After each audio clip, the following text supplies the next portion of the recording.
Welcome back to another episode of College Football UK. I am your host Fletch, and as ever, I am joined by a number of stunning co-hosts. This week, I have Egg, Nick, and Sam. How are we, gentlemen?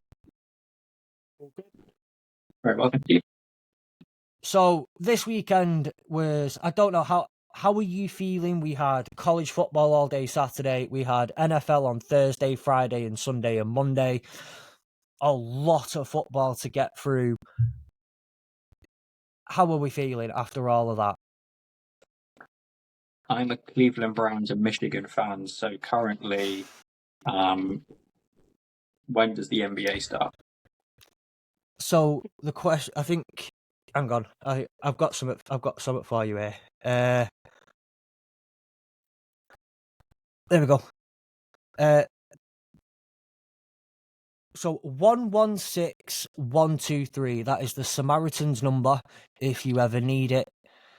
Just to let you know, speed dial would be great, but 116123 is the number of the Samaritans if you are similarly a Panthers fan, etc. Notre Dame fan this week, but we'll get into being a Michigan, a Notre Dame fan, etc. this week. Sam don't need it. Sam does not need it this week. I don't need it. College, that's for sure. Two great victories going into the NFL game. You About those teams.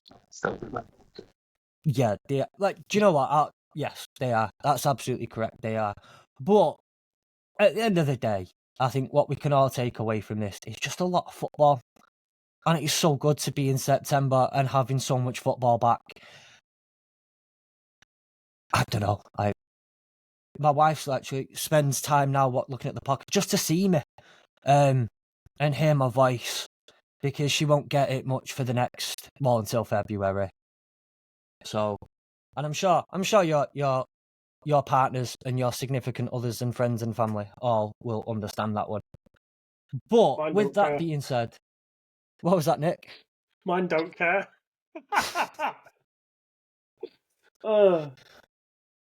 So 116123 was the number there, Nick, for the Samaritans. That was 116123. If you ever need the Samaritans, we'll get going properly. We'll get going properly now, though, and we are a college football podcast, so we will pretty much stay on topic, or try to, with college football. Now, as mentioned, we are heading out of week 2, heading into week 3, so we'll this is our midweek preview show, and we'll start with a little bit of news from the last couple of weeks. Last week was a bit of a hectic, thrown together episode. Thank you so much one more time, Chris. Nick, I know you had a couple of bits that you wanted to bring up last week, but couldn't because of the way the episode ended up working. What have you got for us today? Just some bits from last week.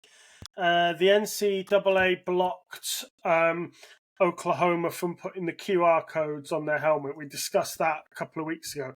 Now, basically, the argue is that Oklahoma was saying it wasn't a scheme and they should be permitted because they were institutional decals, whereas the NCAA was saying that it was commercial advertising, and so that's why it's been. So that will continue to rumble. If Oklahoma win, the QR codes will go back on. If the NCAA win, then they'll stay off. So that was that. But they dropped that notice like 20 minutes before they were due to play in week 1. So, they didn't have much notice. North Carolina quarterback Mac Johnson's season lasted 1 game. He was carted off in the third quarter of week 1. Suffered a broken leg. So, not nice to see in any sport. So hopefully he recovers with no issues. LSU lost in week 1. That means they are winless in their opening game since Joe Burrow left. 0-5. For those that like a stat. And some unfortunate news. I did do a little bit of research as everyone's recovered. Abilene Christian School were involved in a car crash after their game against Texas Tech. one student athlete, 2 coaches, and the bus driver were injured. Nobody was seriously. Everyone's been discharged. Nothing's problems. Apparently, it involved a drunk driver who shouldn't have been where he should have been, or whatever. So that was all stuff from sort of last week that I didn't get to do. This week, I've only got 2 bits of note. Obviously, you 2 boys being Wolverines, you can help me out here.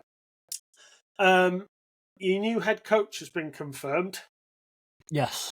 It's taken 9 months. Why has it taken 9 months to confirm him? We've been a bit That's busy. my. We've been busy You've making been busy. Netflix documentaries. We've been busy making Netflix documentaries and living rent free. Oh, right, okay. Maybe if you stop making Netflix documentaries and actually concentrated, you might have beaten Texas. But hey, there you go. Multiple Wolverines, including former Wolverines, including Denard Robinson, Braylon Edwards, Michael Martin, and Sean Crable, are suing both the NCAA and the Big Ten Network for over $50 million in NIL money. Good lads. So, yeah, that's it for news. I've got 2 bits of news that I've just stumbled across. Go on. UConn aren't joining the Big 12 now, so ignore everything that was said last week. That's not happening now. And Washington State and Oregon State aren't scheduling games with the Mountain West next season. Mountain West have blocked it because they've realised the Pac-12 is going to pick basically their best teams. So the Mountain West now playing hardball with them. Interesting. The UConn one. It's Is mainly what it is. basketball, UConn anyway, but it would affect football because they would have had to put millions into their football program. So I did have a couple of little bits. Number one being that sadly, University of Michigan Wolverine legend. He never played football for the University of Michigan, but University of Michigan legend James Earl Jones, who is the voice of many Michigan hype videos over many years, passed away this week. Now, I know this isn't exactly football news, but he was heavily involved with the Michigan Wolverines, and let's face it, the guy was Darth Vader, Mufasa. Deserves a shout out anyway, a massive part of most of our childhoods and most of our adult lives as well. So, this is CNN. This is CNN, and for those of you, I know it was a controversial television, well, whether people liked it or not, but he was also, I was found him quite funny on his appearance on Big Bang Theory. Quite like that one. Yeah, that's the one where he played Knockador Run on Carrie Fisher, wasn't it? Yeah. I said to my wife, I said the only person who won't be upset about it would be Leonard after James Earl Jones called him a wiener. But anyway, we digress. Rest in peace, James Earl Jones. So, like I say, massive part of most of our childhoods and adulthoods. A legend. The other bit in really good news, and I wanted to share this on the podcast as well because I wanted to tell you all to your faces. I keep track of all the stats sporadically. I'm not on top of them as I probably should be, but I do keep an eye on our statistics. And in the last week, we have surpassed both 1,000 plays on audio-only platforms and 1,500 plays on altogether. And it's well worth a mention. I want to say a huge thank you to all 3 of you. And Gary, of course, who was the one who brought in all the FSU fans to start us off and get us going anyway. And then we've got Joe Longren, Ben Isaacs, Chris from last week. We've had Ollie and Chapman from Hurdle the Line, who've done a little bit for us. And then we even had Sean as well on for an episode. So to everyone who's contributed, thank you. And to everybody who's watched and listened, obviously, thank you very, very much. It's very, very appreciated that clearly we're doing something right, or clearly we're all doing something so disastrously and hilariously wrong that you have to tune in every week. Either way, please keep doing it. Thank you. And well done, everyone involved, by the way. Thank you, all of you.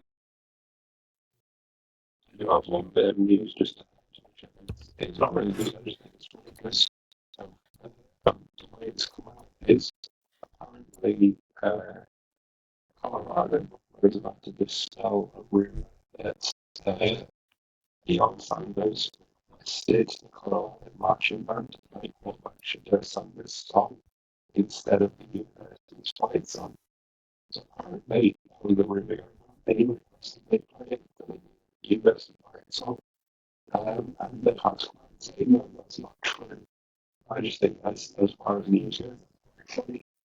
I read something along the similar lines that apparently some NFL executives have said that they're keeping an eye on Sanders, and basically, whereas last year he couldn't do any wrong and he was great and everything else, apparently this year everyone's not impressed because it's this belief that like he's just putting his kid first and he just doesn't care about the team, and it's all about making sure Shador looks good, and he's not actually putting other kids first.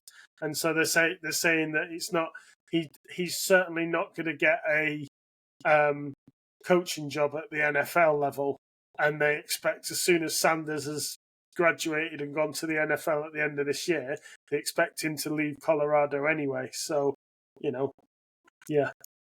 That wouldn't surprise me. No. I mean, maybe he's going to put his kid first and start, plays and making sure they actually, just going to drag also. It's like How 6 about- times. I've got a thought on that as well, but we'll get into it because that game's going to come up in ones that we're going to talk about. So, with that in mind, shall we get on to some of the games this week, lads? No. Well, I'd rather not. Tough luck. I would rather not, to be quite honest. I So would why rather are we we just then? Let's move on. Unfortunately, Discuss the games. Well done. Everyone did well. Right, done. Let's move on. Week 4. No, not everyone Week 3. did well. And if we're going to push this hard, we'll just get your game out the way first, shall we? Do you want to just get it out the way first then? On. Okay, we'll start with people who didn't do well this week. Riley Leonard did not do well this week. Riley Leonard has come. Shocking interceptions. I mean, right, I'm going on a rant here. I don't care. Right, when you're late in the game and you're working and you're moving up the pitch, right?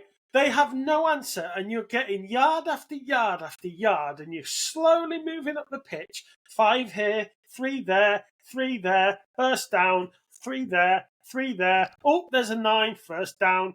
You move. Why on earth do you think, oh, it's a good idea, I'm going to throw it 40 yards across my body, across the pitch?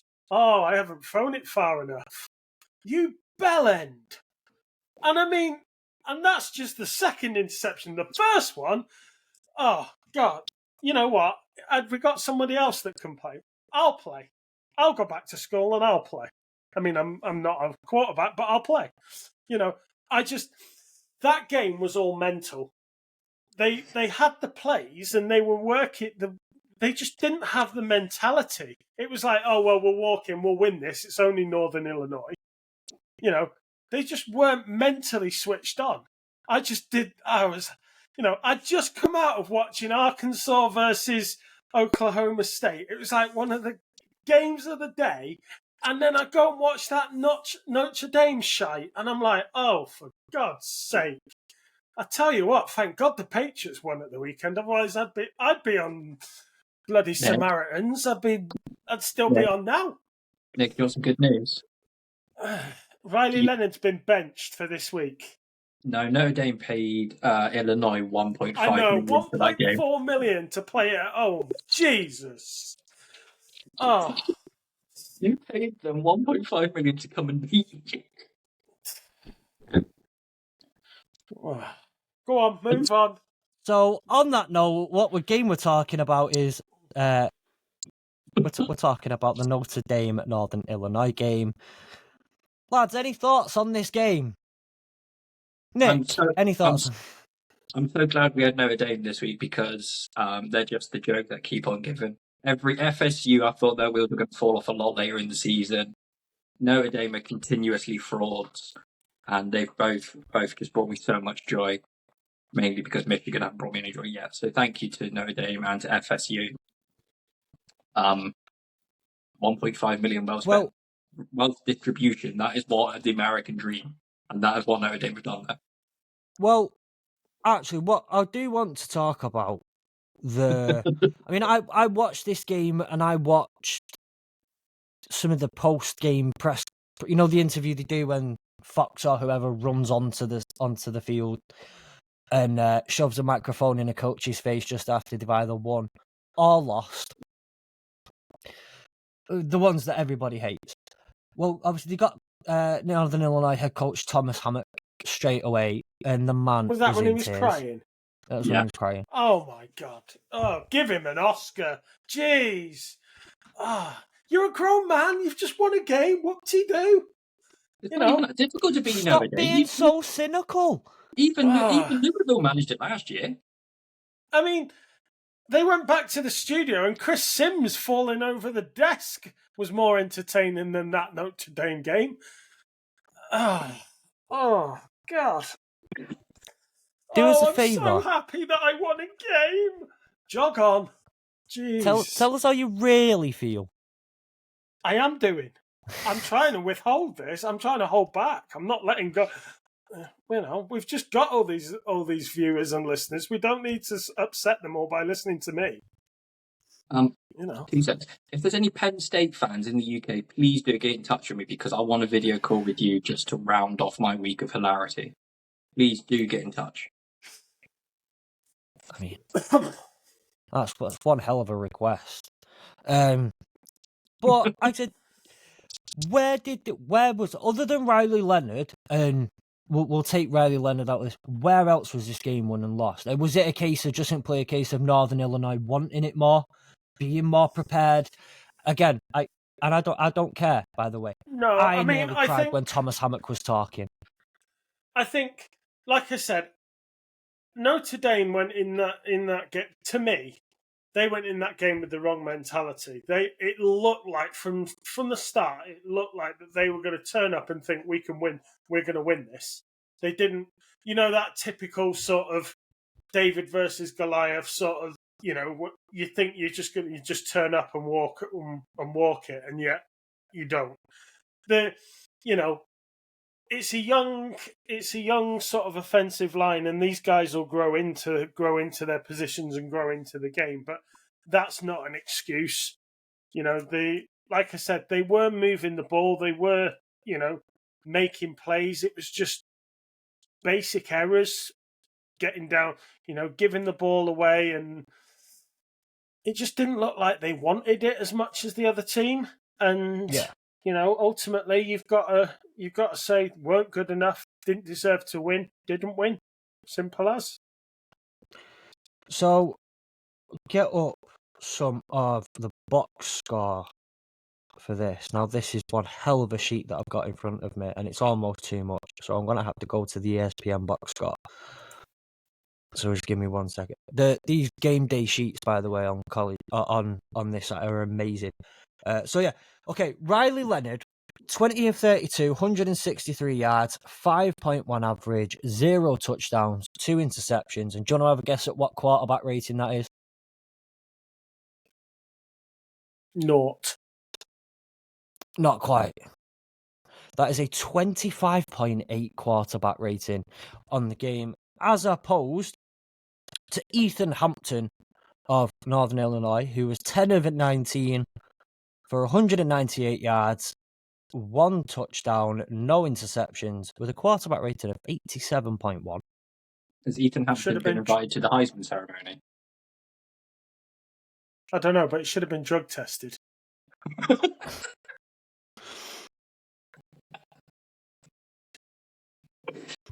The whole Northern Illinois team should have been drug tested. In fact, no, the entire Notre Dame should have been drug tested for being under the influence of cannot be arsed. So, with Northern Illinois, in rushing, Antonio Brown, 20 carries, 99 yards. Gavin Williams, 17 carries, 59 yards. Ethan Hampton, 5 carries, 21 yards. And then in receiving, Antonio Brown was 2 receptions, 126 yards, 1 touchdown, with a long of 83 yards. And then the rest of them were just like 1 for 14, 1 for 13, 1 for 13 type stats. Stats. Shout out to Antonio Brown. Come on. No love here gonna go to Antonio Brown. 2 receptions, 126 yards. Move on. As opposed to Notre Dame's Jeremiah Love, 11 carries, 79 yards. Jadarian Price, 4 carries, 24 yards. Riley Leonard, 11 carries, 16 yards. And then in receiving, you had Bo Collins, 5 receptions, 45 yards. Jaden Greathouse, 5 receptions, 41 yards. Both teams had a fumble, but neither of them were lost. And then obviously you've got Riley Leonard's 2 interceptions. So, Bellend. where are they? Neither of which were returned for touchdowns. The game finished 16-14 to Northern Illinois. And was it a walk-off field goal that won it? I can't remember if it was a walk-off. No. It was a missed field goal. Yeah. Notre Dame had to kick from 50 something and didn't have the leg. 62 yard. Yeah, it's a 62-yard field goal blocked by Cade Haberman. Blocked field goal to seal it for Northern Illinois. Fair play. I mean, I'll give them the props, even if Nick won't. I'll give them the props. And I just said they did. They deserved to win because we were terrible. What more do you want me to say? And so my question to you of this then, has that pretty much, what has that done to Notre Dame's hopes of a playoff spot? Made it very difficult. No, because I think if you go on a run and you win the rest of your games, this is what I don't get, and forgive me, right? I realise this is a game, and anyone can beat anybody, and we say that a game's not played on paper, but you go and beat Texas A&M, which is not exactly the easiest start. All right, they weren't, they're not like number 1 or anything, but it's not the easiest start. But to go into A&M and win, and then you've got a team that you should be winning, you have to put the effort in and win. They should be 2-0, but they're not. So ultimately, they've got to get that win back somewhere. They've got to get it back in one of those games that they weren't expected to win. They now need to win. And I think if they can go on a run and they win the rest of their games, or maybe lose just one more, they might have a chance. But if other teams continue to lose, it's game on. And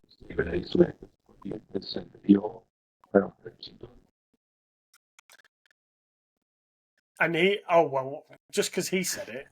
No. I'm not disagreeing with him. I'm just saying there is a possibility that we're not done yet. If more teams keep losing, there is a chance. So, it's too early to be saying something. Even in college. but the thing is, though, I think the difference between college and the NFL is no matter what, the NFL will work off a very specific pre-agreed system in terms of what's it called? Your record at the end of the season, and then you go off whether it's a tiebreaker, whether it's the points, whether it's the whatever. There is a system in place that you kind of can't argue with, because it's the mathematical system, and you can't argue with the mathematics of it all. Whereas in college, a lot of it's going to boil down to opinion. What the difference between this 11-1 team and this 11-1 team is an opinion of journalists and experts, etc.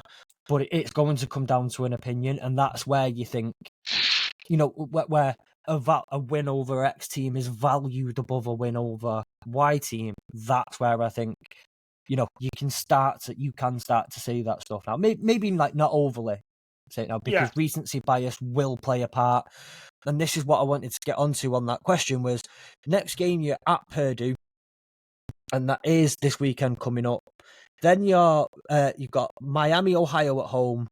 Then it's Louisville at home, and Louisville, look, that's a great game for you if you were to win it, because they are up there with the favourites for the ACC.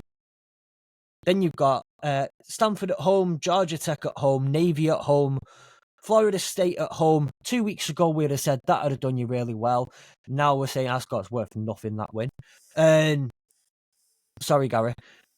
Then you've got Virginia, Army, and then you're at USC. So there's a couple of games in there where you can make it back up.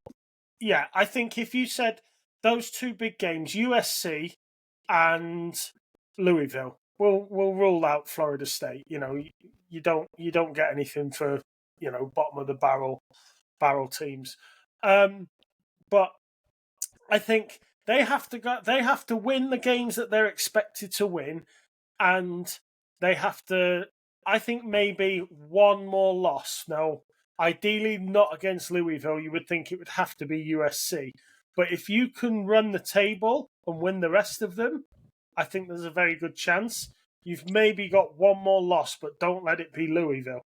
So, we watched Georgia Tech. That's not going to be easy.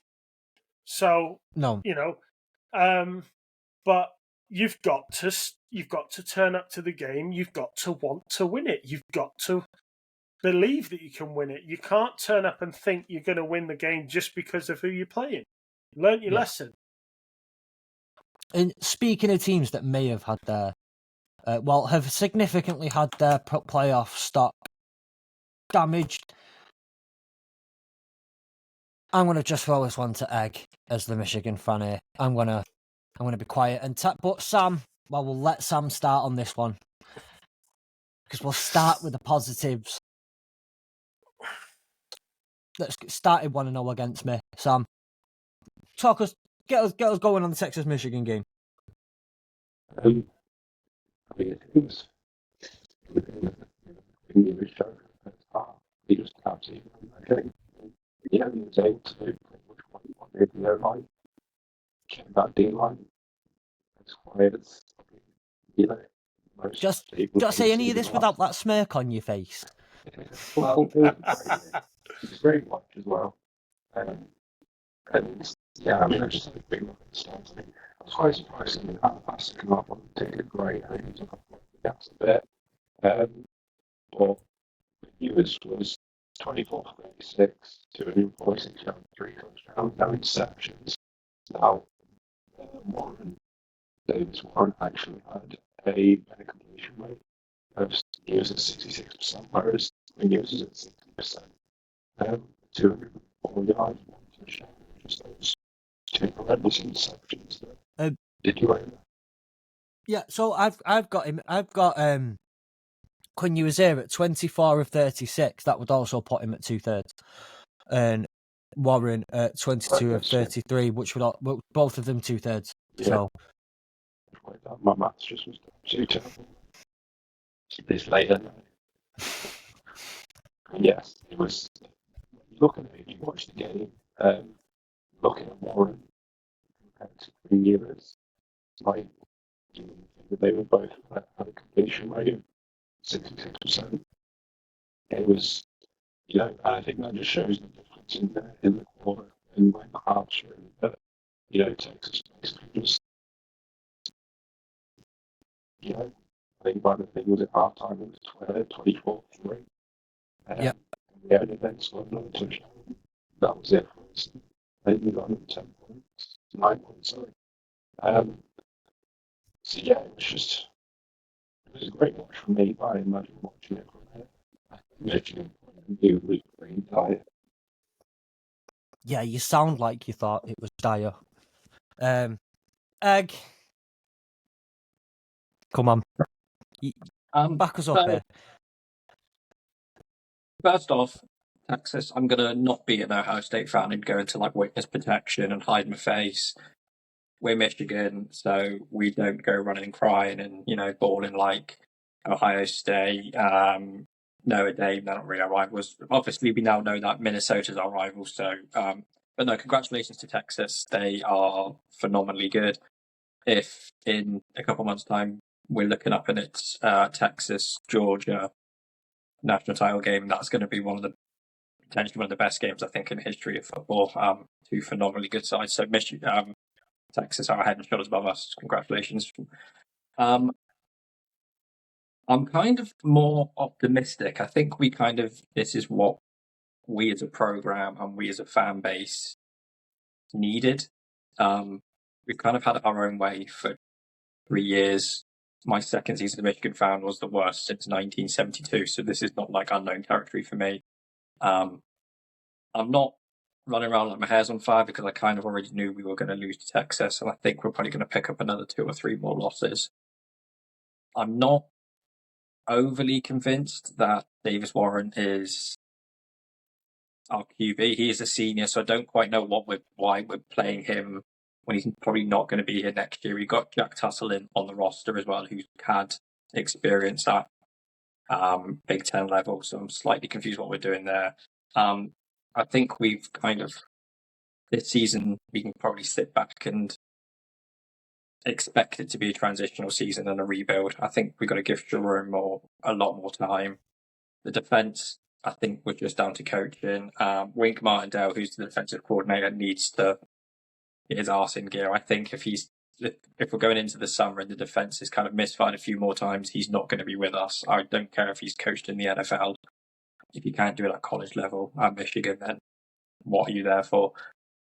I'm still optimistic for the future. I think that if we're sat here in this time next year and we play Oklahoma week 2 this time next year, if we go to Oklahoma and the same thing happens again, then I think questions need to be asked and we should be panicking. But at the minute, I'm still living off the national championship. I'm still thinking that we're still progressing, and I think that's what we need to take from this.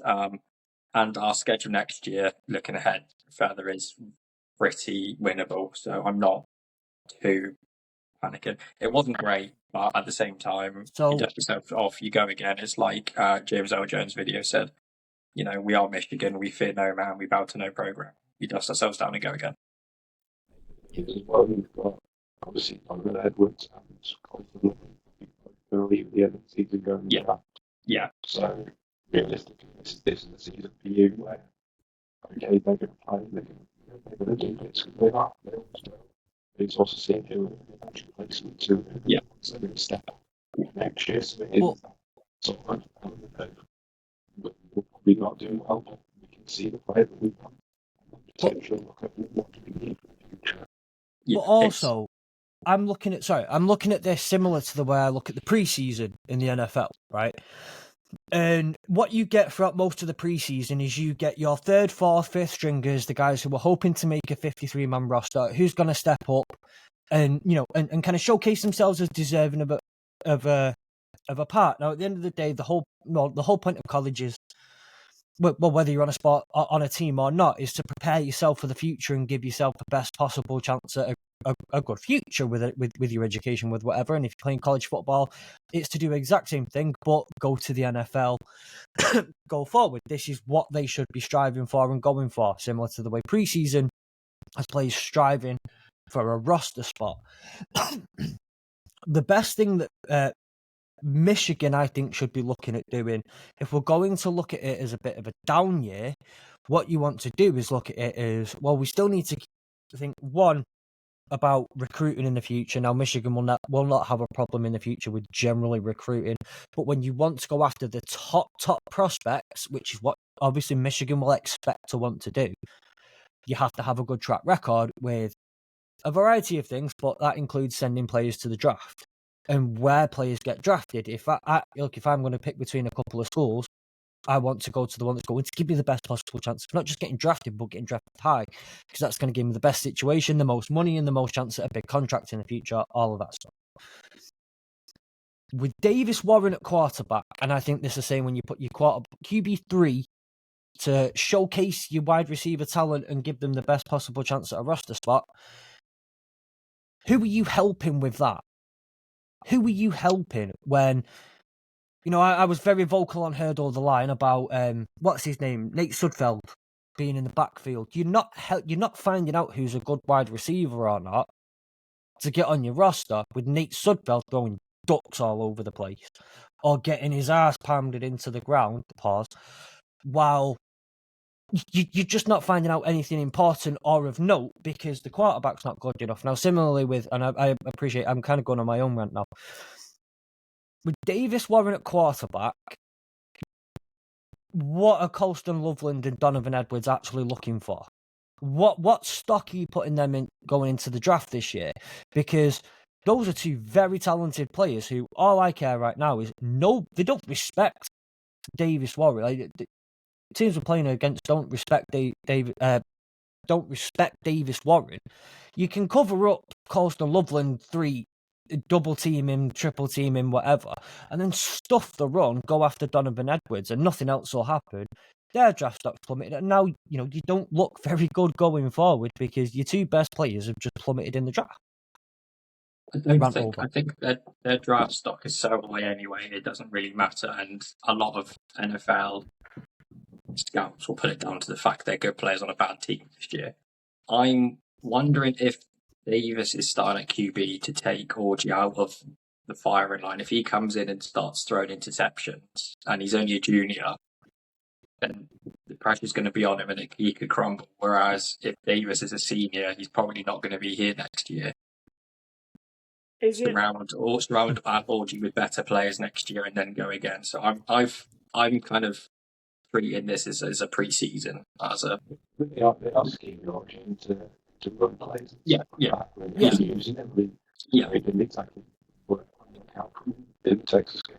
He's -1, 2, two from -1 yard. So exactly work from that thing.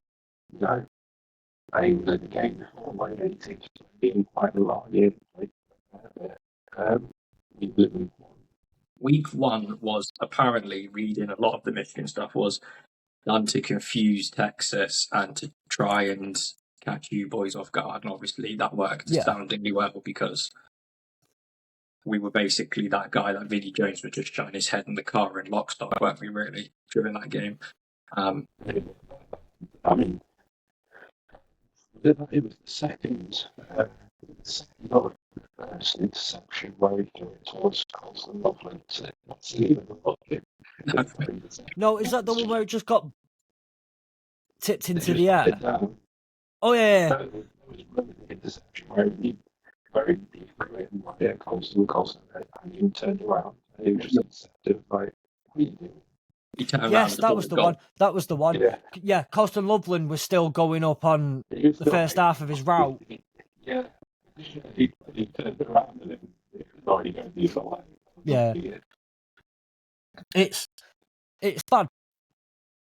Yeah, that's just bad relationship and not communication. I mean, is the argument not that it's a down year, not that it's a bad team?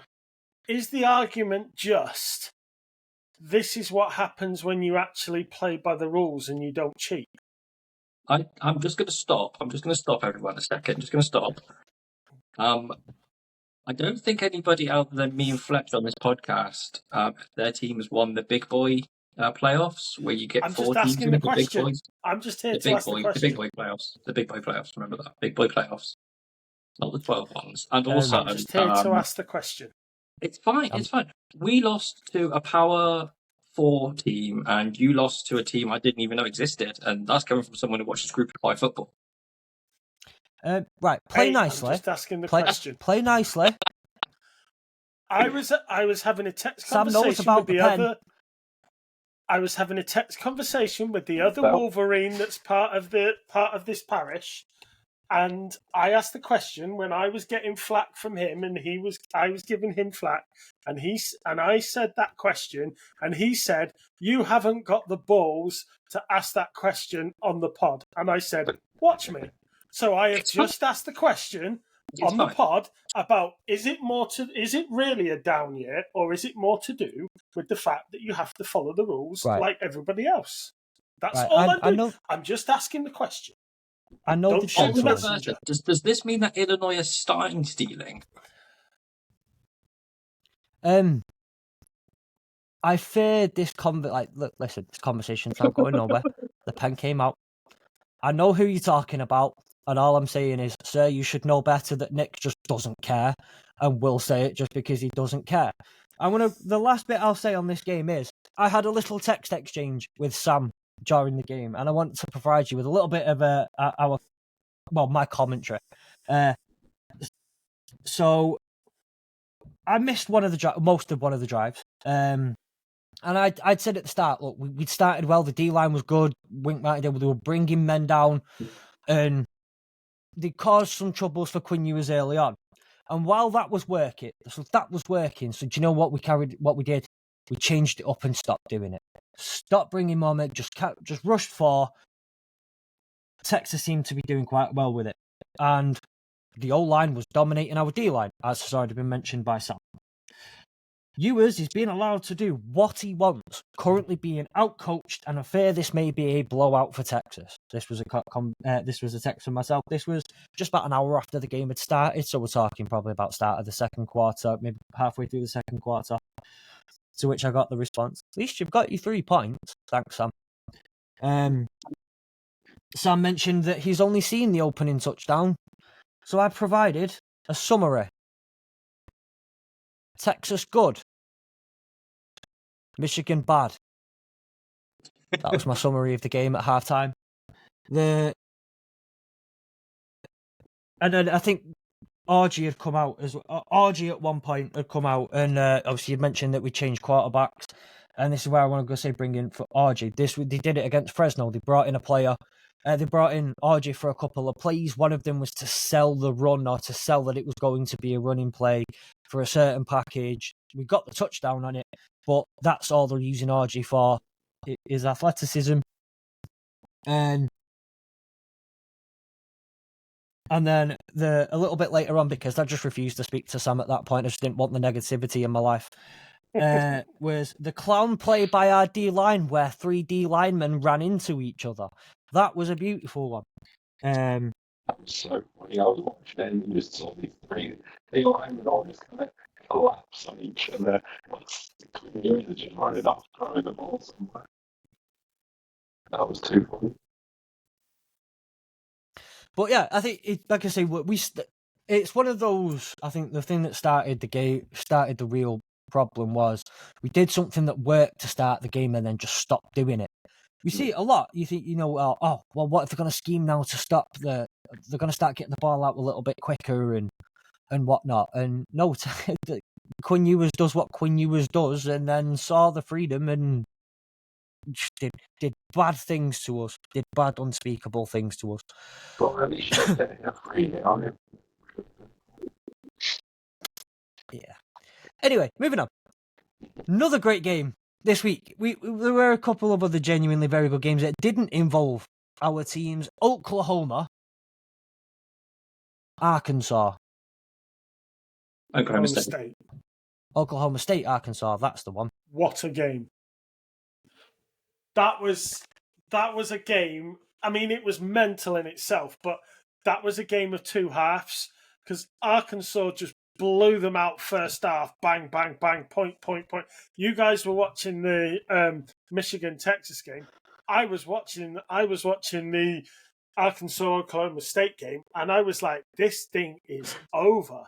Half-time comes, and I don't know what was in the Gatorade that Oklahoma State drank, but my God, they came out possessed in the second half, and just everything switched on its head, and it was just boom, boom, boom, boom, boom, and it was points, and everything that Arkansas could do to help, they did, and it was just, and then we got to the point where the game's getting really tight, and I'm like, come on, hurry up, finish. I want to watch because the Notre Dame game was second on the thing, but it went to 2 overtimes, so I missed the start of the Notre Dame game because Sky still had the Arkansas game on. But it was just one of those games where it was just one half was one team, one half was the other.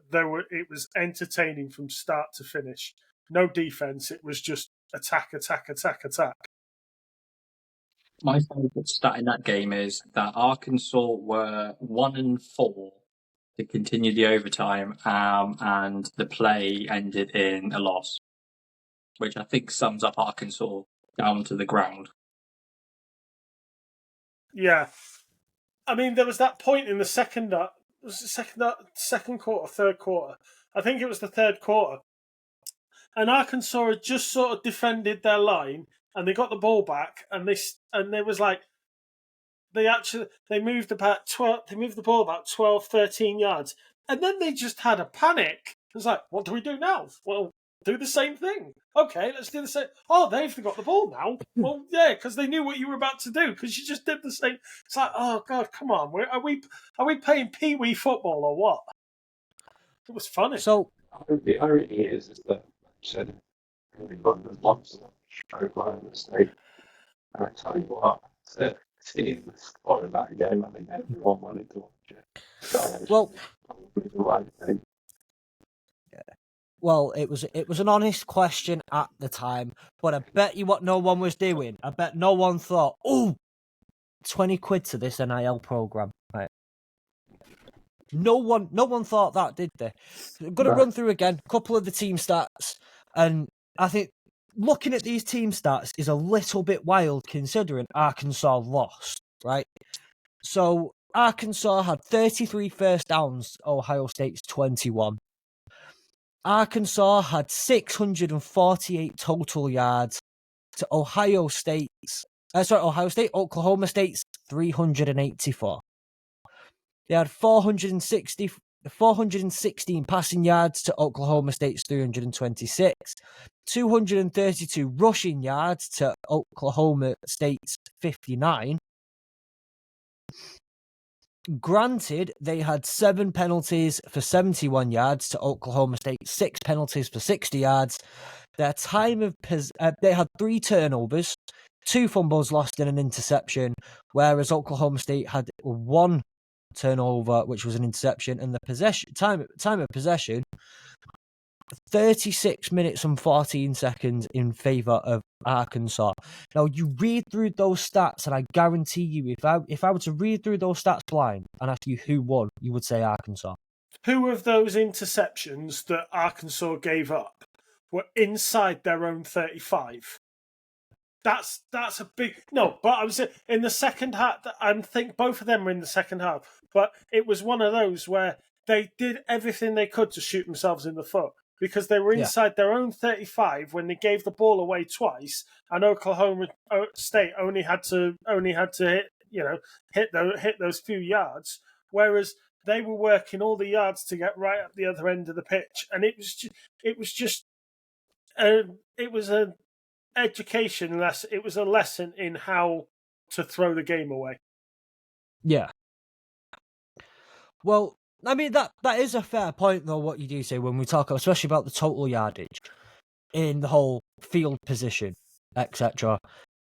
Extremely fair point.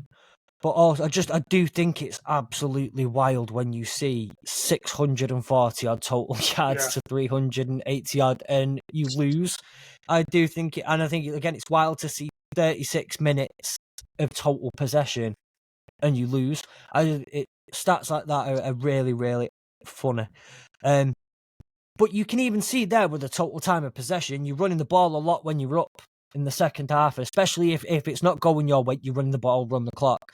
Hence why you then see 232 yards to 59. And you see a disparity of 326 passing yards to 59 rushing yards for Oklahoma State. You're throwing it a bit more. So I get those. Some of those stats are situational stats. Yeah. I think that just look at Jaquin Jackson managed to do 49 yards, 3 touchdowns. 15 How are you feeling? Well, imagine putting up a 150-yard game with 3 touchdowns and having to walk in and with a loss. Or you could really do with it. No, but there is a man. Even the quarterback Taylor Green, he put 116 yards and 1 touchdown. We're still in there. And only came away with a quarterback rating of 58. I mean, to be fair, he did very nearly. A pick six in there. Yeah, that's it's a 45. yeah, so it's just slightly over 50%, and Yeah. there was a pick six in there, but still 400. I've seen worse stats and a higher QB rating before. Maybe not quite. Maybe a pick six isn't in there, and it's just an interception or something. But still, I think from my, as a neutral watching, you said about Sam. You said about what would anyone in London want to watch that game for? But as a neutral watching that game, when you've got nothing invested in it, all you want is it for it to be entertaining. yeah, And it was. You could sit there and you didn't need to worry about who was playing for who, who were the big names and whatever else. It was just two teams, banging on the door, going against each other. It was an entertaining game. That 3.5 hours, whatever it was, nearly 4 hours that the game took, was entertaining from start to finish. And you can't, as somebody watching that game with no skin in the game, you can't knock that sort of thing. absolutely. And one more question I've got, and Sam, I know this was we kind of put this on you as you are the one who knows to kind of keep an eye on players, or you were the one who was throwing the players to watch, etc. at the start of the season. And in pre-season, one that we all agreed was someone to keep an eye out for, a Heisman Trophy candidate, someone predicted to potentially be the best running back in the draft, etc., was Ollie Gordon. And looking at Ollie Gordon, I'm going to just say Ollie Gordon was 17 carries, 49 yards, a touchdown, and a long of 12 yards. Do we expect more from a Heisman potential? Touchdown was also the overtime touchdown as well. He also got the 2 points in that game as well. In the overtime. I say, do we expect more from a Heisman candidate really in a game like that? I would think so, because he didn't shine. It's not like he didn't stick out. Because watching the game, it wasn't like, oh, that's Ollie. Ollie's on the ball. You couldn't single him out across the game. He fell within the rest of the players within the two teams. He didn't shine within the group.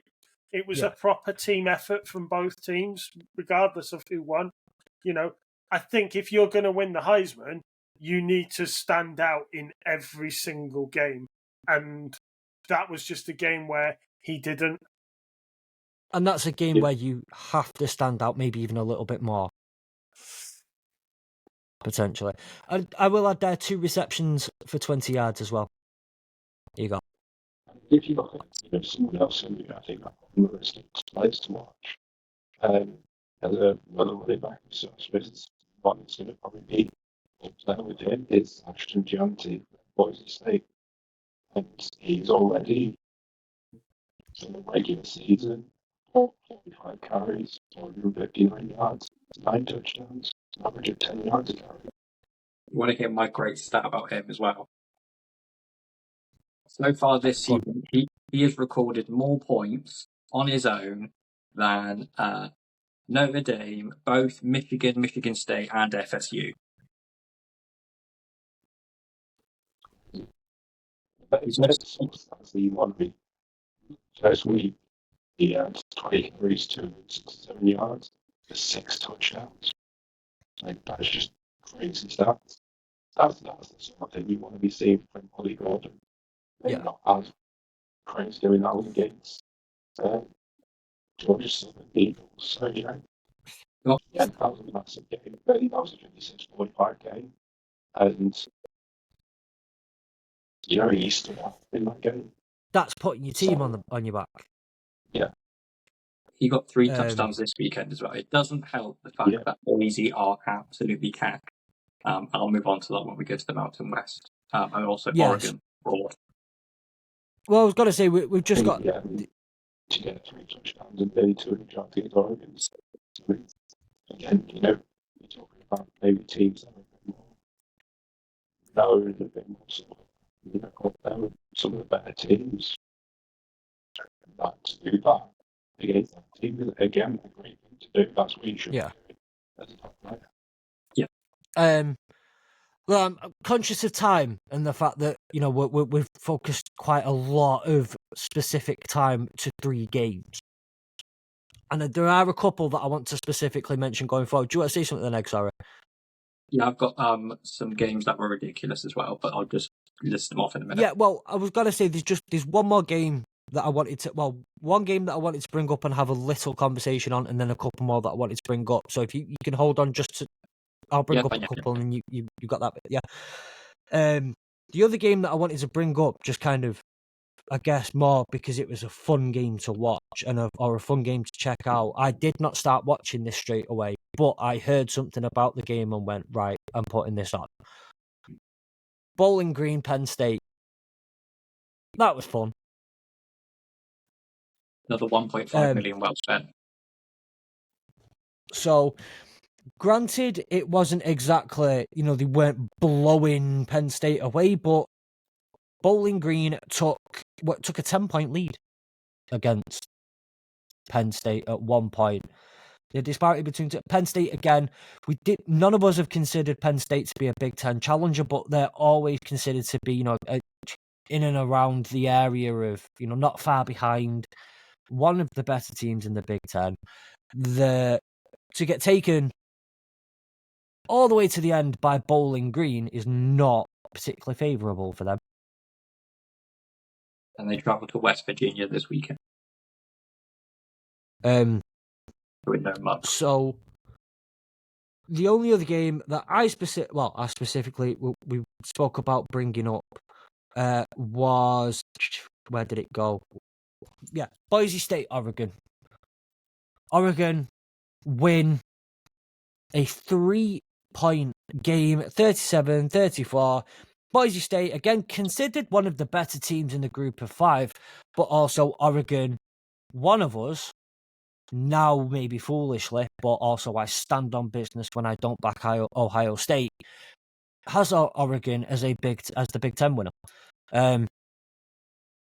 To get taken to a 3-point game by Boise State. Now, I know, Egg, that you have a bit more skin in the game on this one because you are a bit more close to Boise State. Do you want to talk us through that a little bit? So Boise, this is probably not one of the better Boise teams I've seen in a few years. If they come up against a team that has a run defense, they are in a world of pain. They've got no one out wide, and Oregon kind of made it look a lot more difficult than it needed to be. The comments, and I agree with these, is that Oregon the last 2 weeks have done very little with so much. And if I'm an Oregon fan, I'm probably a little bit more concerned than us at Michigan and probably not FSU. But if I'm an Oregon fan, I'm very concerned currently because they've made hard work against Idaho in week 1, who are not one of the better FCS teams, and Boise, who are essentially just leaning on McGinty. Giving him the ball.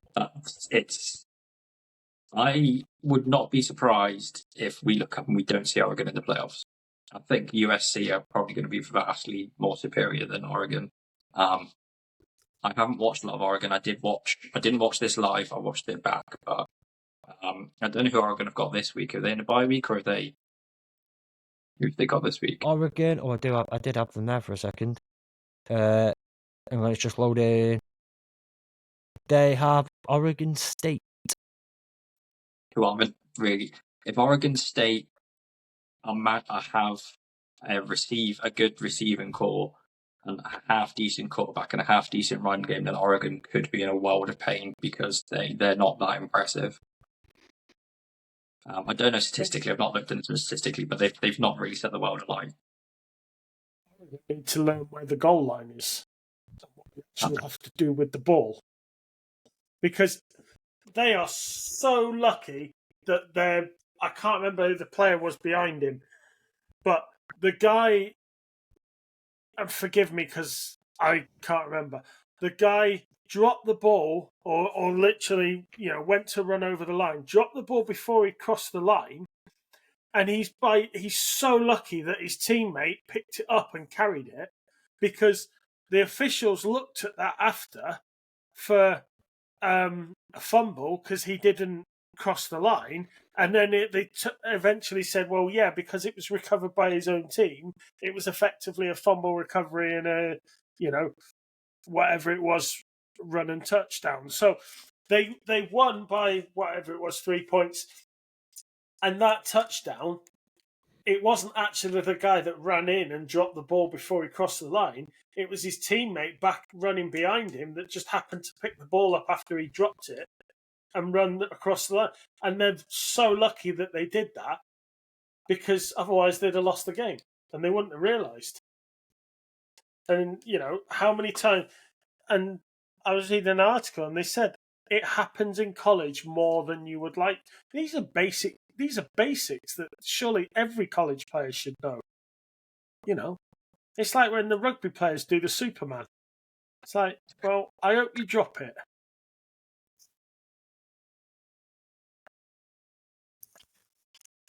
As well, though, in that game, we've mentioned his name already, Ashton Jeanty.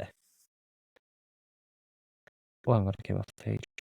He's been For tipped Boise already State. top 5 for Heisman. Yeah, but I've seen today. 25 carries, 192 yards, 3 touchdowns. If he can maintain this level, at the moment he's not averaging nearly 250 yards a game, averaging 4.5 touchdowns a game. He manages to keep over the season. It stands up there, really. He ended with 14 touchdowns last year, and they didn't really lean on him too much, but they did have like a half decent quarterback and competent wide receivers. So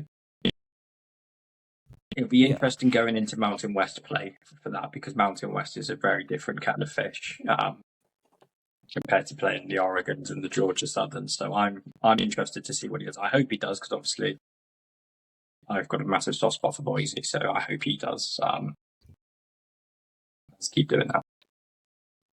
My only annoyance is the fact I had the guy that I was playing with in college for the first time, the guy who had Ashton Jeanty playing in the first week, so I got absolutely destroyed.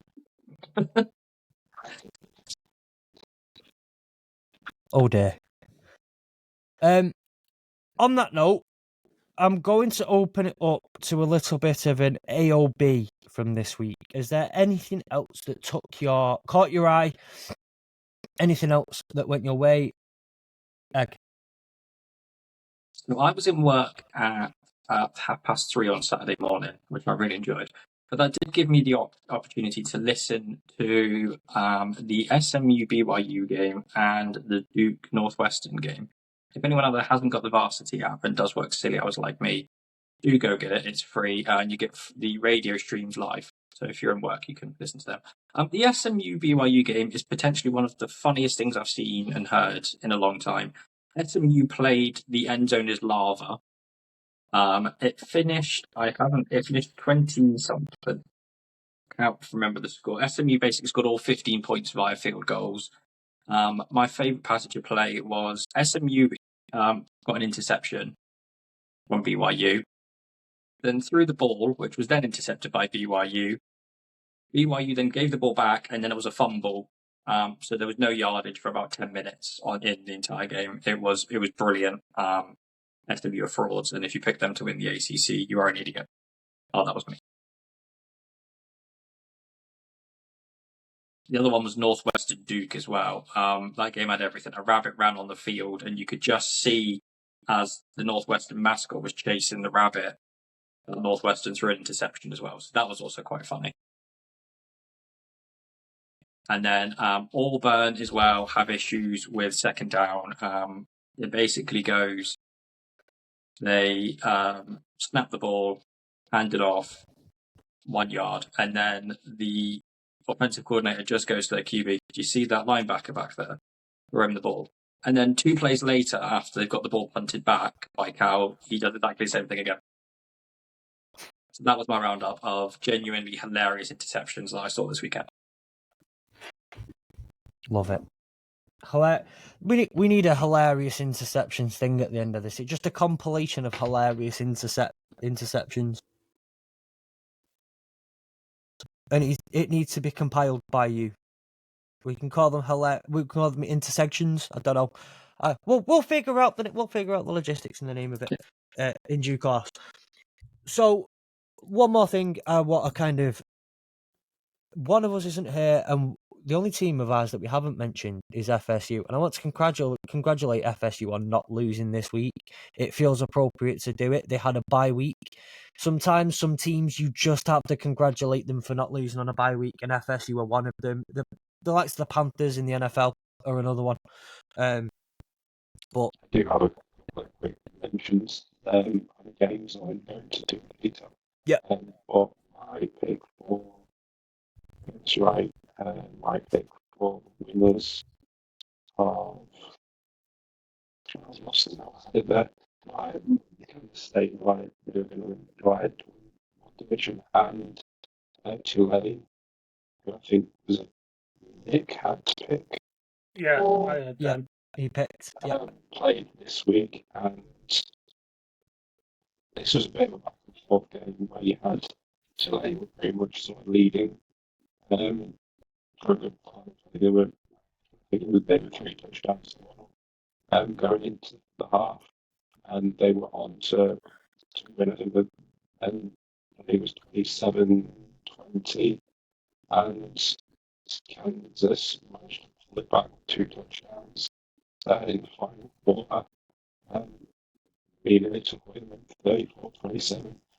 Kansas they also play next week someone else's choice again, which it might be yours or it might be Nick's. They play Arizona next week. Someone picked them to win. I did. Arizona. Yeah, I Arizona. Should be Daddy. Also, yeah, Nick, you did, and let me just double check if anyone else did. So no, it was just Nick. Yeah, so my Kansas team just running through Nick's choices at the moment. The other game, which was part of the 3-peat between me and Fletch this week, was the Louisiana Lafayette Raging Cajuns against Kansas State. There was no repeat. There was no 3-peat. There was no 3-peat. You were 2-1.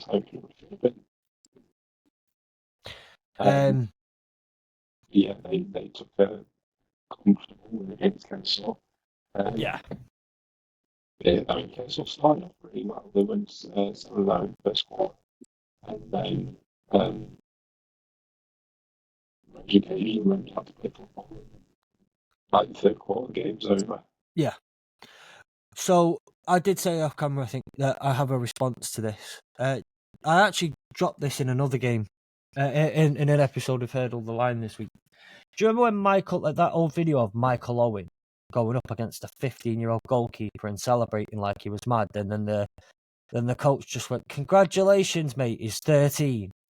Well, that's kind of my response to this, because as much as I am black and gold till I die, and I have always loved Kennesaw State for the past 2 weeks. Always loved them for the past 2 weeks. Brand new to the FBS. So basically, congratulations, mate, you beat up a 13-year-old. Well done. Would you like Have a game next week? Yeah. Got Tulane next week, so that'll be the real time. Yeah.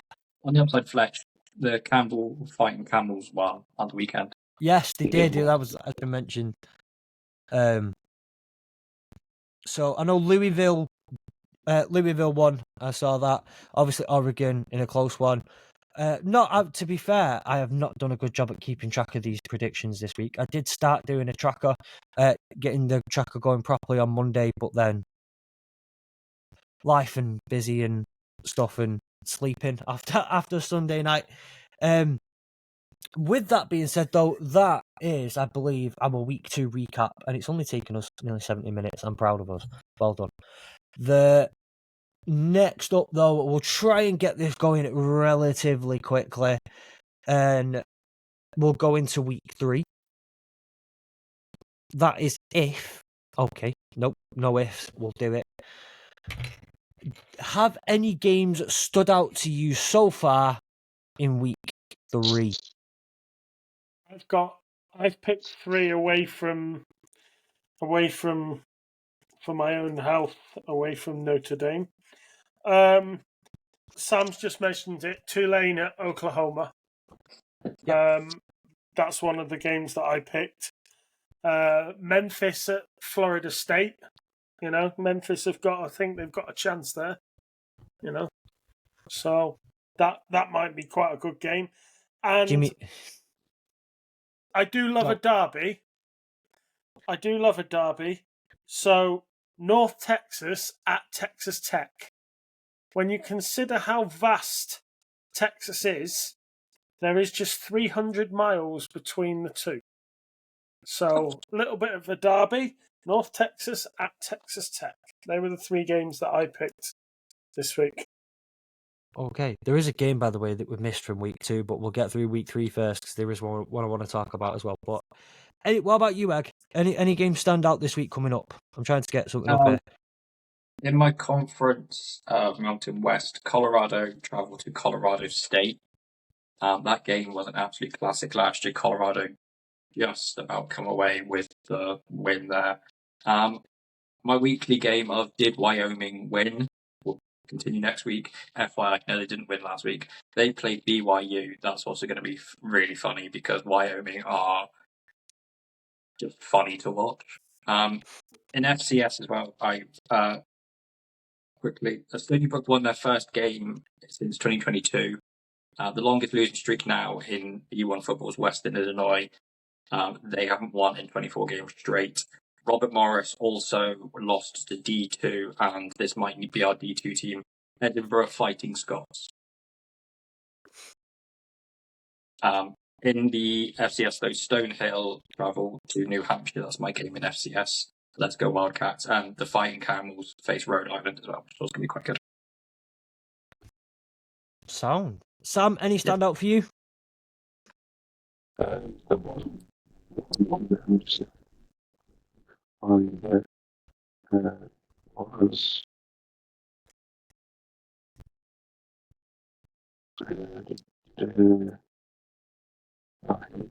it was in terms of my division, it was the Victoria because I'm underlining the Sun Belt.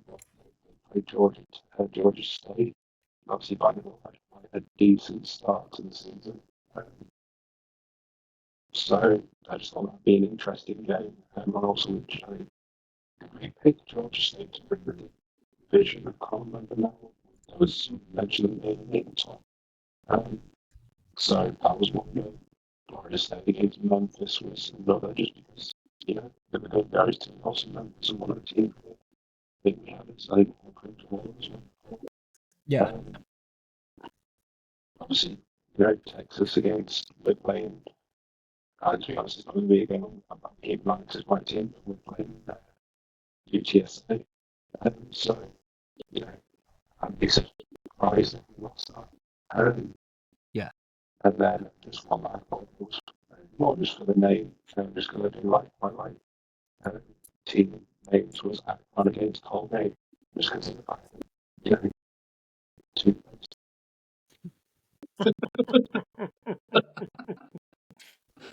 I love it. Wait till Who you do discover Elon. Aquafresh play? Who are Aquafresh playing? Oh, they've got Sensodyne away. Sensodyne away. And I will give a special mention out, by the way, just to the games that you can watch on Sky Sports this week. So this week on Sky Sports SEC, we have 2 p.m. College Game Day. So 5 p.m. is LSU at South Carolina. 8:30 p.m. is Texas A&M at Florida. and 12:30 a.m. is Georgia at Kentucky. That will be on Sky Sports NFL, otherwise known this weekend as Sky Sports SEC, as some people have dubbed it on social media. That is a good 3 games, though, and I do want to remind people who complained last week about Sky not showing Texas at Michigan and showing Arkansas at Oklahoma State instead, etc., etc. Remember, Big Ten, it's a Michigan home game. Michigan are in the Big Ten. Big Ten's deal is primarily with Fox. Fox had the game. ESPN can't show it, and ESPN's deal, Sky's deal is with ESPN, so they can only show games that ESPN have the rights to show. And I don't know how it works after that, whether Sky get to pick the 3 games that they show, or whether ESPN say you're having these 3, whether you like it or not. It's the way it works is ESPN have their 3 games that are on their main ESPN feed. That is in the US. That is the feed that Sky pick up. So ultimately, what ESPN choose in the US to show on their main feed is what Sky have. The only difference is that because Notre Dame's deal with NBC, who are owned by Comcast, and Comcast also owns Sky, the NBC Peacock, Notre Dame Peacock deal overwrites the ESPN Sky deal. So, which is why last week they jumped after the Arkansas game. They jumped straight to the Notre Dame game rather than stick with ESPN because Comcast own NBC and Peacock. So that deal supersedes the ESPN deal. That makes sense. Thank you, Nick. You're welcome. We haven't had the release. I mean, I follow a guy on called Trade Draws. Really useful, which is why I shared in the group, which just gives you a breakdown of all the games in America, like the ABC Network, etc. He hasn't released one free yet, so I'm just waiting to see. There are a couple of people who tend to pop up on a Saturday morning. I wake up and a couple of them have put out a very similar. Like, you got ABC, Fox, ESPN, ESPN Plus, etc. They're really, really, really helpful. I want to give one more shout out to something in week 2, and I know I'm going to try and make sure that there's one game that we missed talking about, which was actually quite a big game, and that was Nebraska-Colorado. I don't know how we managed to miss talking about Nebraska-Colorado, but I do want to mention it. Because we've got Patrick Mahomes Jr., we've got Deion Sanders, we've got Shedeur Sanders.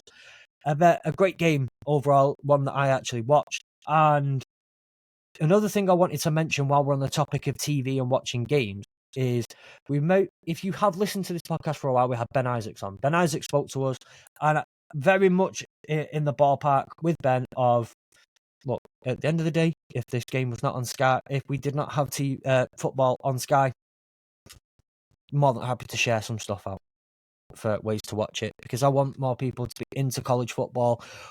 It's an amazing sport that more people should be able to have access to. We should have more access to it. Anyway, I ended up sharing on Saturday. A notification came up because I follow the mighty Toledo Rockets.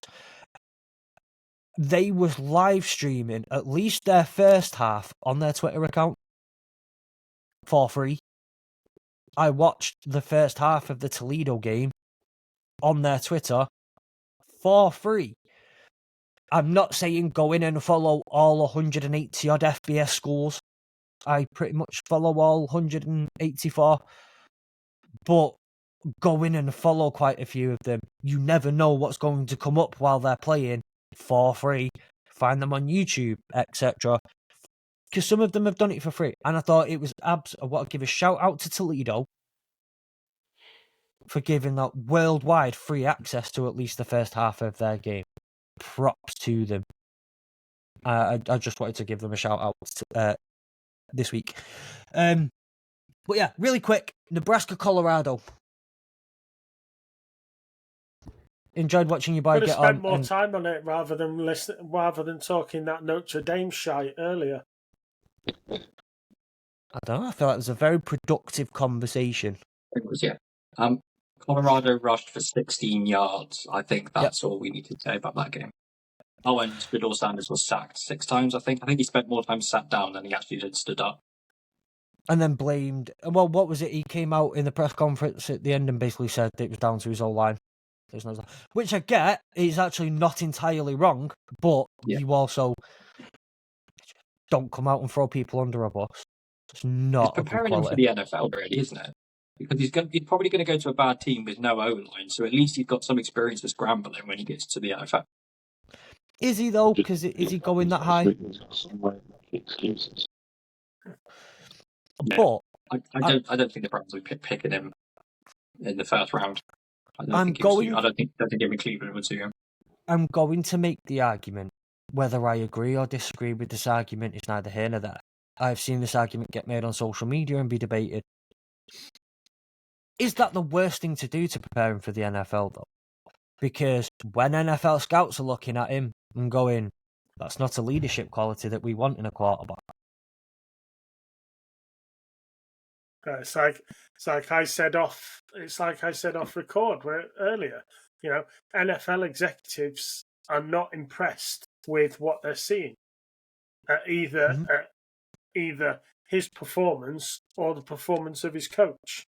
So, you know, I have to say I cannot see anything but his stock going down.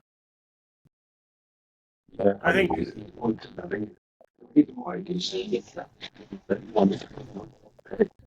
There is no way, based on the performance that he's played, you know, even had it been big beforehand, he was ever going to be the number one pick. And I just think that, he's going to need to drop at the end of the day. Like Carson Beck, he needs good performances, and he can't even put a decent point against 6 at times. You know, it just doesn't look good for him. And again, you know, the NFL is more just about the stat sheet. It's all about the attitude and you know, the other things, and you know, sticking your line under the bus. You know, they sort of stuff to let us through. You know, for him, it just doesn't play into that, you know, personality that you want to bring into your franchise. Yeah. Well, again, I'll run through a couple of the team stats again. Total yards, 260 for Colorado, 334 for Nebraska. That was 244 of those were in the air. Quick math, that could be quick maths for anyone who recognised when Sam said they only rushed for 16. You know, that's the 244 were in the air, whereas Nebraska had 184 in the air. I'll repeat it one more time because I actually think it's a funny stat. 16 rushing yards all game, as opposed to Nebraska's 149. They were... That was 30. I was 30 on Sanders, so he didn't rush more. He didn't rush 46 more. He just got back. And then the Nebraska had the game clock, had 35 minutes and 21 seconds on the as for terms of time of possession. Penalties. I always find this one fun as well. Nebraska had 12 penalties for 105 yards. Colorado only had 9, but that was for 104 yards. Equal yardage on less attempts.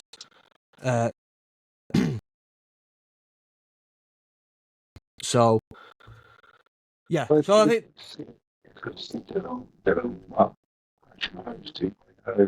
getting 23 for 30. So you're looking at over close to maybe 70%. You're talking just shy of. You're talking over 75%. Because if you would consider 24 of 30 is 80%. Is 80%. So 77%.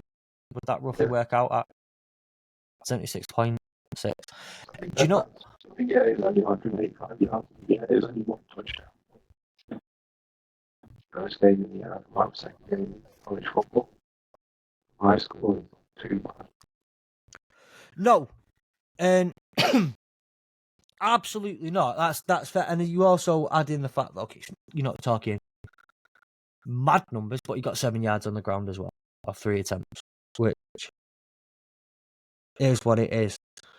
Can we please just for 1 second talk about? Have you seen the side by side video of Raiola and Mahomes after a touchdown? It's scary.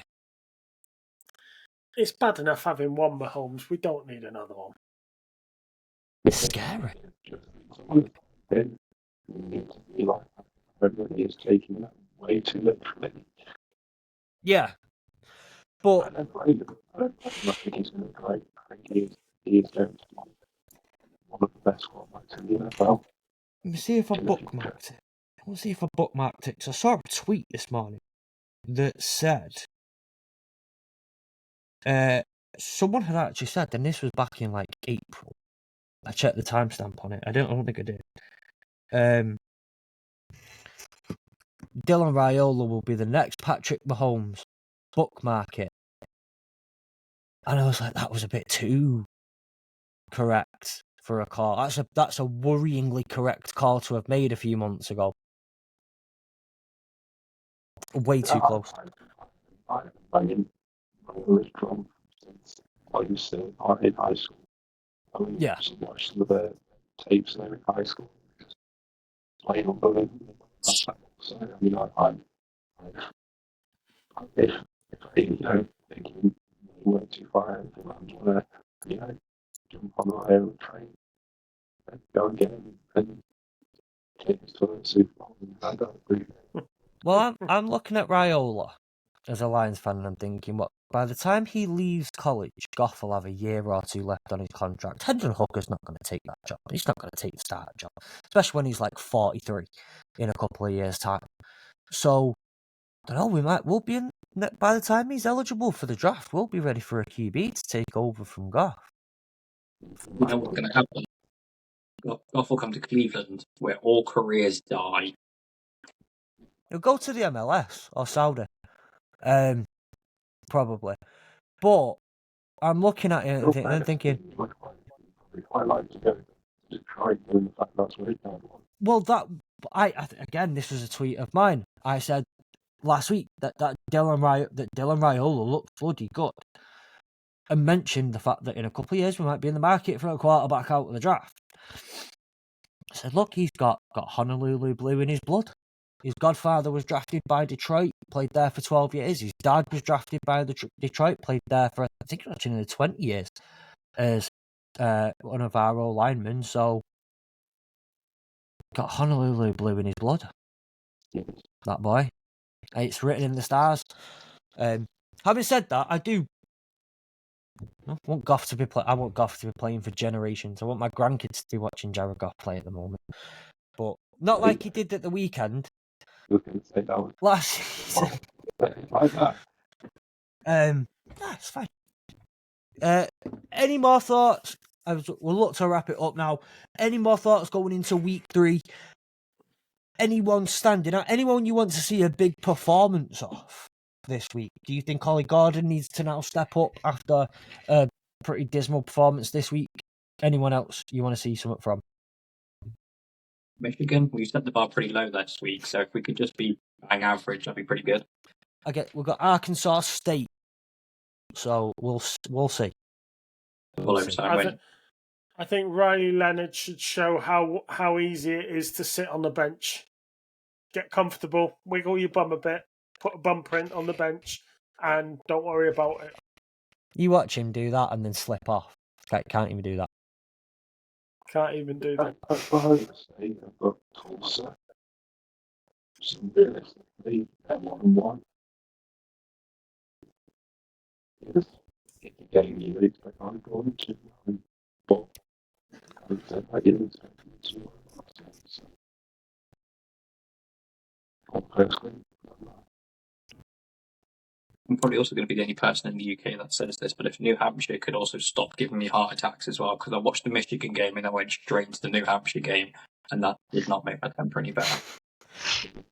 They were basically just ushering through, like, Sacred Hearts running back. Like, they just basically were just, like, patting him on the back and he ran. Just Also, a big shout out to the lady that sold me the DePaul Blue Demons hat the other day as well. They don't play football, but if you're looking for a college basketball team to support, DePaul Blue Demons, they are genuinely awful.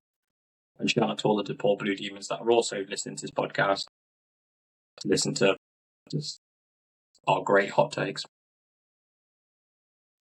So, I want to follow up on that. I brought up something from a chat a minute ago. We had the message off you saying that it's okay, well, for me, because New Hampshire are going to win and save my weekend. And then that was 15 minutes later, we got the message, New Hampshire aren't very good. And we did win. We won by 1 point. I spent 4.5 months there. That should probably just be my only team, but they're not great now. As long as we beat Maine, that's all that matters. There was one more thing, actually. Well, there's two more things I'm going to run through before we go. Number one is that the famed college football MacGuffin has now changed hands. I want to end pretty much with this.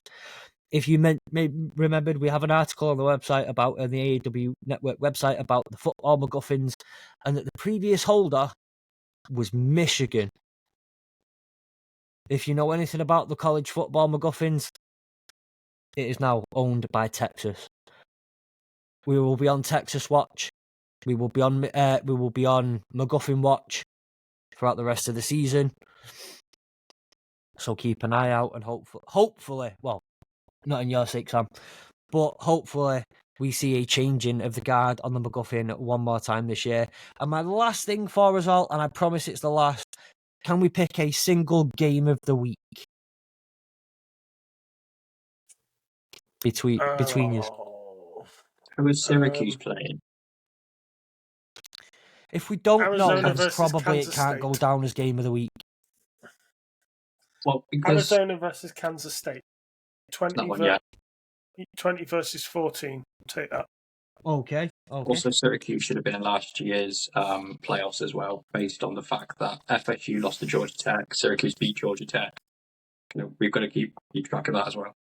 Syracuse have got a bye week this week. Who should have been in last season's playoffs? Syracuse versus bye week. We'll put that one in as well. So I agree with Kansas. yeah. Yeah. So just for The only other game that you've got two seeded teams playing each other is Boston College versus Missouri. Ooh. So yeah, that'd be good as well. So okay, actually, we'll put them both in really quick. I'm going to ask you just simply one another team. That's it. Arizona, Kansas State. Who wins? Egg. Arizona. Nick. Arizona. Sam. My boy Henry Johnson, Kansas State. Okay, I'm also, because I think I have Kansas. Well, no, I have Kansas, just KU. So I'm also going to go with Kansas State though. And finally, Boston and Mizzou. Nick. Go Patriots, Boston. Okay, I'm going to go with our new DB, Ennis Rakestraw's former team, Mizzou. Sam. I'm going to go with Missouri. Egg. Sorry, Eli. I know you're from Kansas and you're a KU fan, but Missouri. I can't choose Boston College. The New Hampshire Football Academy won't allow it. And Ari Kansas State. Can I get a joint points total for a tiebreaker? Egg. 55. Sam. I was going to go 54. So I'll take it. The first number again. I was worried I went really high then as well, so I'm glad I'm not there. I'm going higher. I'll go 62. Nick. I was thinking 57, but I'm going to drop one and say 56. If it doesn't go above 10, do we then have to come on the podcast next week as that like Ohio State fan in like witness protection gear, like we go into it on Tifa, like protest? Quite possibly. Quite possibly. Right, gents, that leaves me with nothing else to say other than thank you very much for this wonderful evening. I'll see you. Well, enjoy your weekend of watching football. A lot more football to watch, and I will see you next week. Right, laters.